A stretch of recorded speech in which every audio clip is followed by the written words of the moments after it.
Hi, everybody. This is Todd Brogowski from Todd's Written Word, and today I'd like to talk to you about how you can get your next blog post from networking and elicitation. So, brainstorming blog posts can be hard, and it's understandable. I mean, most small to mid-sized business owners are doing HR tasks, payroll, bookkeeping, and the actual business of selling their product or service. So sitting down and having the time to think about something that is useful is difficult.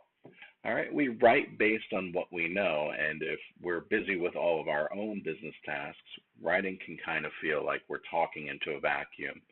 And we don't know if what we're writing is all that useful.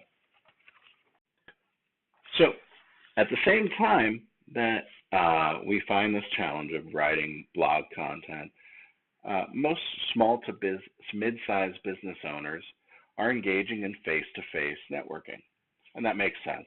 85% say they build stronger relationships when they're doing face-to-face networking at events and conferences, and 49% report that networking helps them develop better strategic thinking.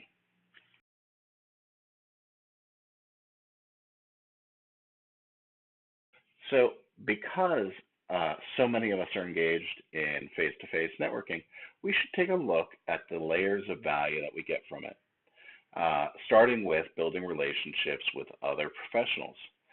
Doing so leads to new job opportunities, potential clients, potential collaborators, even leads for potential clients.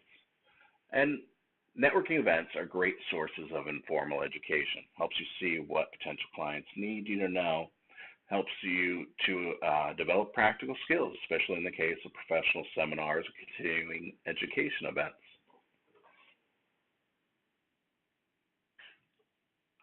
And as it pertains to this video, networking is a great source for potential content topics. If you're alert at a networking event, you should be able to gather information that you could cover on your blog and gain additional viewership. So how do you do it? Well, as mentioned in the title, we do it with elicitation. All right, so starting right with the basics, what is elicitation? Well, it's an informal skill of gleaning important information without asking direct questions regarding that information. Most commonly, elicitation is taught to law enforcement professionals and intelligence professionals. I learned it in the military while I was working as a human intelligence collector. A lot of people also learn it for mental health professions. All right, so covering topics with elicitation, you should be focusing on current challenges people face, their current opportunities, major changes to their businesses and their personal lives, their motivations, and whether they're suitable as clients or collaborators. All right, let's talk about this in detail here. When we talk about someone's current challenges, they're telling you they have a problem they need help solving.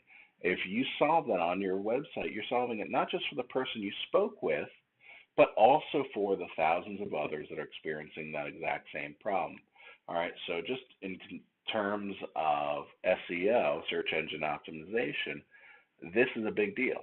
All right, even when somebody says, "Oh, I have no idea what my problems are right now, what my successes are right now," they're saying they lack critical knowledge about their own business and they need help gathering that knowledge.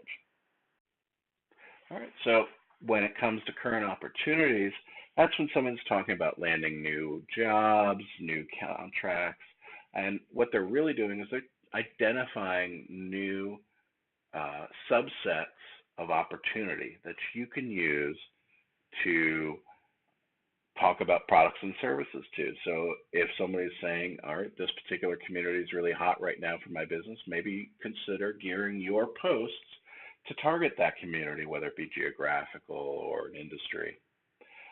When somebody's talking about personal and professional changes, understand, we all know the economy goes through ups and downs, and industries have boom and bust cycles, and one industry will affect other industries. We work in a business ecosystem.